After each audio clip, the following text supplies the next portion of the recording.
We're going to go ahead and move on to the next agenda item and staff presentation. So this is the Board of County Commissioners Airport Facility Rezone Decision and Potential Legal Challenge. Would that be you, David? Yeah, I'll start. We can ask, Rick's here for any clarifying as well as John. Okay.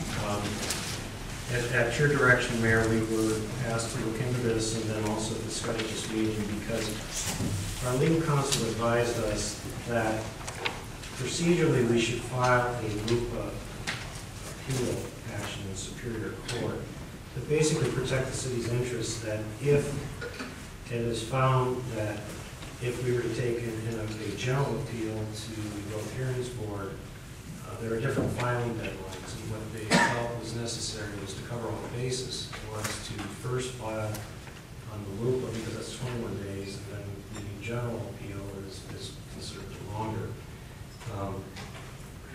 This may not require a LUPA appeal action, it's not clear, but what they didn't want was the city to be put in a position to not file it in a timely way and then to find later that it should have filed it.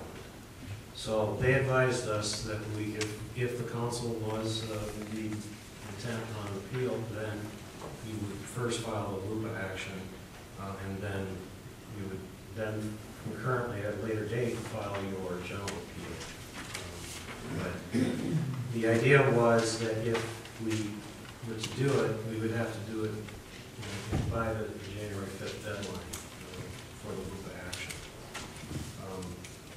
We did ask for more time and for the possibility to consider amendments, but that was not accepted.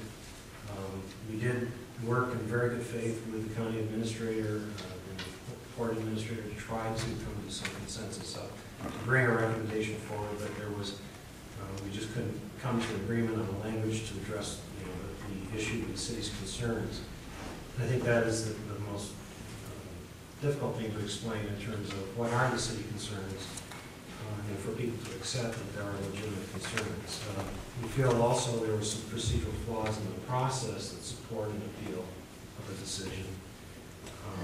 And then also in terms of the decision as to reflect in terms of what happened in 2004, the county's comprehensive plan, I think that one of our concerns that we did express is what was valid then is no longer valid today, particularly with today's economic climate and situation.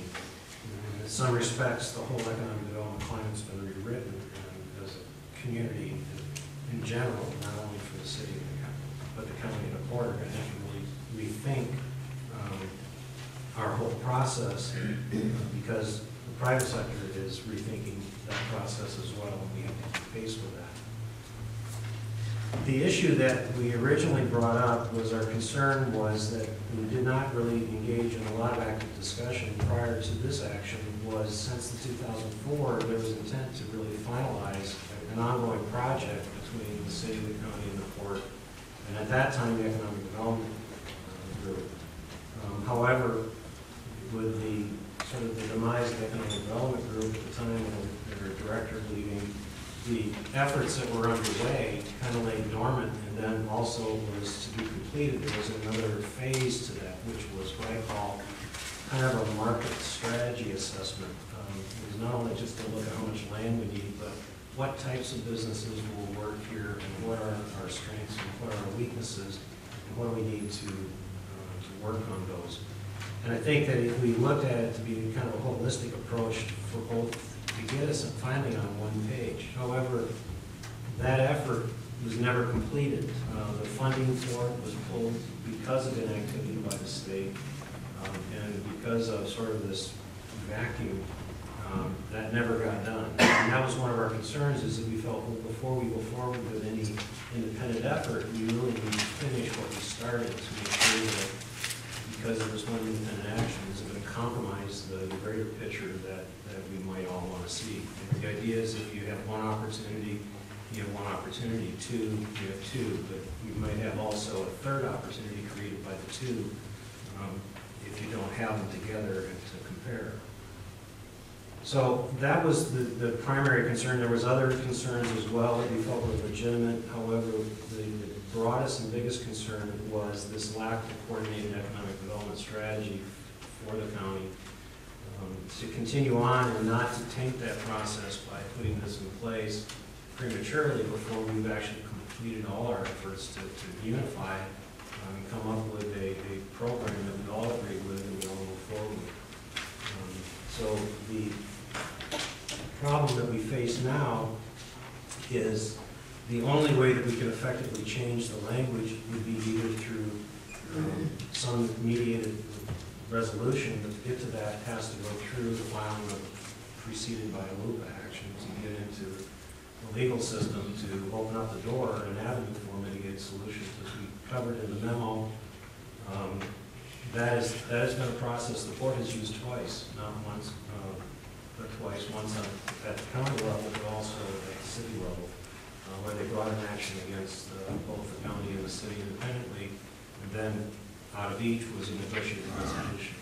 This is also similar to the process that was done by Jack Westerman on our levy vote, where the only way that he could effectively get us to put in additional language was to bring a legal action that would give us that ability to open that door to make those amendments. So I think in terms of this, while on its face may appear to be a very serious action, I think in some respects it is, but on the other respects, I think that the city is looking to be an active partner and has been to develop a unified economic strategy for the region. And I think that what our process has been is that we feel that it's not doing another study, it's actually implementing the study that's left dormant, which is really to roll up our sleeves and basically start looking at where infrastructure is needed, where the lands are that are required, but also identifying the types of businesses that are going to do well here. We did this similar also in Vermont. One of the economic strategies that we developed there was affordable housing, because that was the weak link in our whole economic development. And that came from the business, it didn't come from government. They told us we don't need infrastructure, we don't need taxpayers, what we need is housing for our employees. That's the kind of strategy I think that we have to have, is that looks at the big picture and looks at what the needs are. During that initial studies, the thing we heard over and over again was the labor force was the leading problem that businesses were facing. It wasn't zoning or the lack of infrastructure, it was more the labor force. So from that standpoint, we feel that to be successful for all of us, not just the board, we have to have a unified strategy, and that was our goal, the recommendation of the council. I believe the council also shared that in its presentation that we did to the council. However, now it appears that the only way that we can, option is to move forward with it in place and hope that it doesn't taint the process and forego options in the future, or look to preserve the actions and negotiate some other resolution to it through that kind of a process, or by taking it through the two-fold appeal and let a third party rule. Those essentially are your choices. Okay, thanks, David. But to be clear, what we're doing here tonight is talking about the LUPA action as opposed to the further conversation that we will have in regard to the actual appeal. Your direction tonight was not make a foregone conclusion by the action, but just simply preserve the right. That's correct. So now I'll look for clarifying questions. Are there any? No. So hearing none from the council, I'll go to public comment, please. I think Pam has a list. And if you're not on the list, that's okay. You can stand up after everyone has been called upon, and you still will have the opportunity for public comment. Pam?